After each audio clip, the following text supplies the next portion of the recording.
and welcome to Cretaceous Cantina. Today we're having a look at the Mattel Jurassic World Grab and Growl Indoraptor. I ordered this from Target.com and it's got a great looking box which is quite reminiscent to the superposable Indoraptor, but with the dark blue sky and the rain and the trees. I just really like the aesthetic. I think it really works. You get a demonstration of what you need to do on the top center. It shows you where the two buttons are on the Indoraptor so that you can try it before you buy it. At the bottom right, it shows you the sequence of how you can make it grab, chomp, thrash. At the back, you have another look at the figure in action. This time it is grabbing the little Min-Me figure, which I haven't found yet, but that is kind of fun. And shows you again, grab, chomp, thrash. So there's a lot you can do with this Indoraptor. At the lower left, it shows you other animals available in the Jurassic World toy line. Those are Wave 1 Roarivores. I'm not sure why it's not showing Wave 2 instead. It says you can get the Jurassic World Facts app. Here at the bottom, this is what the box looks like. Not a whole lot interesting to see. Here's a SKU. I know some of you are going to want the SKU. All right, this looks pretty cool. I'm going to go ahead and spend a little time get this unboxed. When we come back, we'll take a closer look at the Indoraptor. Okay, and here is our friend, the Indoraptor, out of the packaging, and my, this looks pretty stunning. Not too dissimilar from the original superposable Indoraptor that we also reviewed. Let's kick things off first with some measurements. So from front to back, you're looking at about 16 inches, so nice length. From top to bottom, at least to the top of the hip, about 5 3/4 inches. And again, looking good. I do have it kind of posed in a weird sort of way. It is a little bit hard to pose. We'll get into all that in just a little bit, so let's not put the cart in front of the Stegosaurus. And let me emphasize again, this is a sizable toy. It is a little bit bigger than the original one, but as you can see, the coloration, the paint is similar. The sculpt is similar in some ways, but there are some differences here, and I think that's what we want to focus on a little bit more. So take a close-up look at the head here. It looks great. This is a different look than what we got with the original Indoraptor. As far as the head sculpt goes, there are some differences. The head looks a little bit more stout. It's not quite as long, it's not quite as pointy, and it's a little more bulky here at the base of the skull. And again, we'll compare it, but there's the eye. You can see that it's basically just like a reddish black eye. You can barely see the black slit right there. When this lights up, which I'll show you in a bit, you can see the pupil kind of emerge. What the heck, let's just do it right here. So you can barely see that. There you go. You see the slit of the eye when the eye lights up. Depending on how well you like the light up feature, you might like that, you might hate it. I kind of wish I could see the eye at all times. The teeth look good. They look a little bit better to me than the last time around. The sculpt looks good. These are soft, rubbery back here. Here's the inside of the mouth. You can see that the top is unpainted, unfortunately, but the tongue and the sides of there at the back of the jaw were painted like a mauve pink color. Neck looks good. Torso looks good. It is a little bit beefier than last time. The black is a little bit different here. Like this is the soft, rubbery spikes that you got there, same as the top here, but they kind of give off a different aesthetic, which kind of stands out a little bit, at least under studio lighting. If you had in natural lighting, you might not see that to the same extent, but it does stand out there. So very glossy black, as we had before, from front to back. And you also have the stripe that we had before with the gold going from front to back. There's a couple different shades of gold there. But when you get to the bottom, you can see that it is more of a flat black, which is nice and adds a good little bit of contrast. But the sculpt is looking really good. There's a lot of detail here. You can see all the scales. You can see all the texturing that's been implemented into the plastic.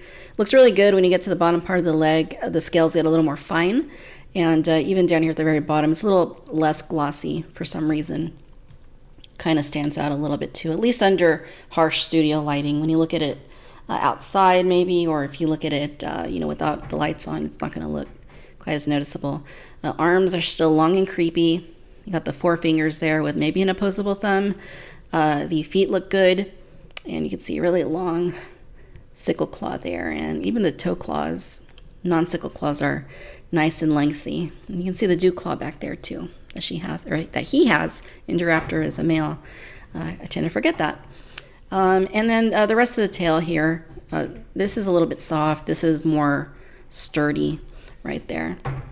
So let's talk articulation before we get into the action feature. So at the head, you have a hinged jaw. It doesn't close.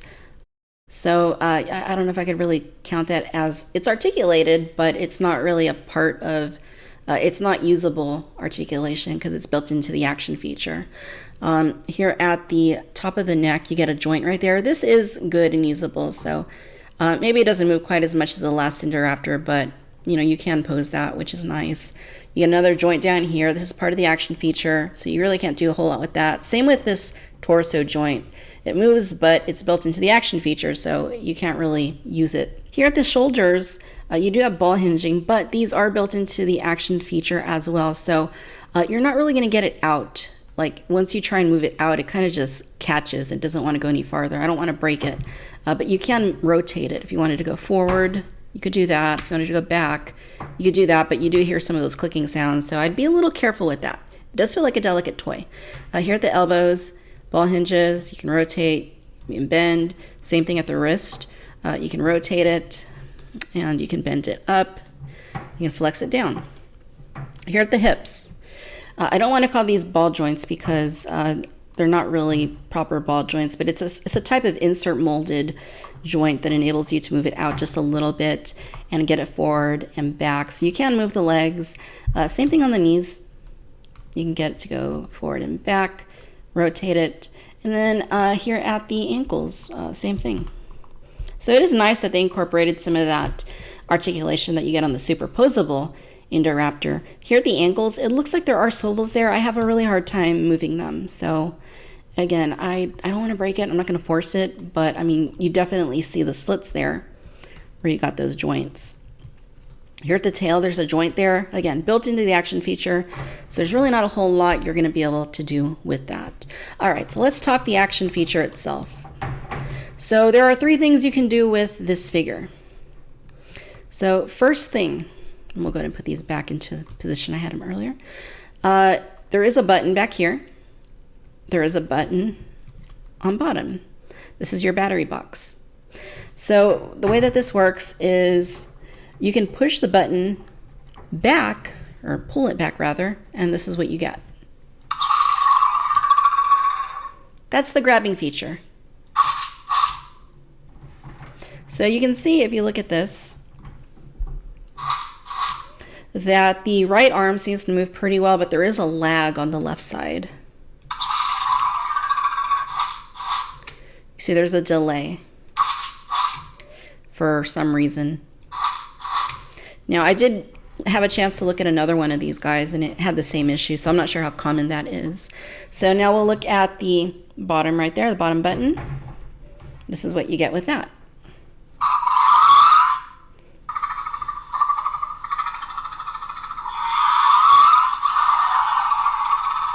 So you can see that the eye lights up and the mouth closes and opens.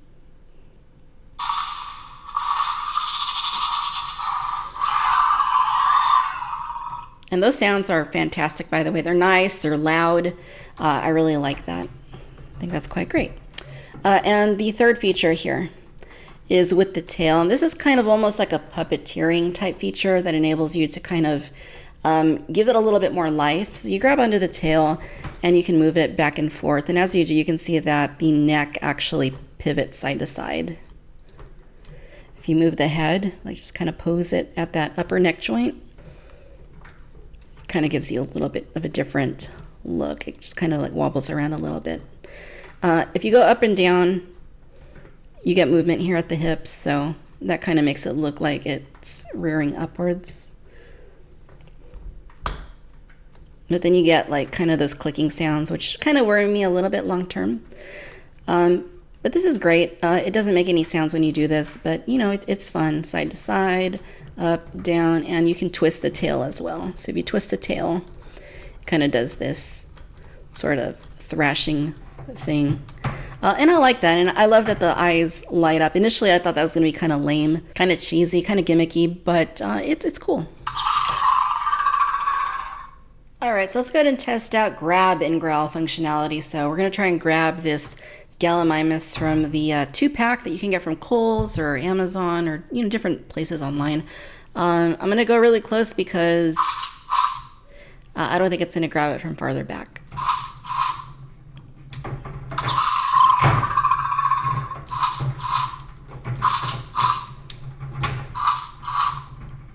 I guess that counts. It's not a very strong mechanism, which is the thing. Like I said, you already have the lagging that you get on this side. But, I mean, it's still kind of loose. It doesn't really... Like you can see, they still kind of... If you put something in here, the arms still separate, which doesn't make it really great for growling. Or grabbing, rather. Ah, there we go. Now let's see what we can do if we puppeteer the Indoraptor a little bit. And then maybe we can bite at it.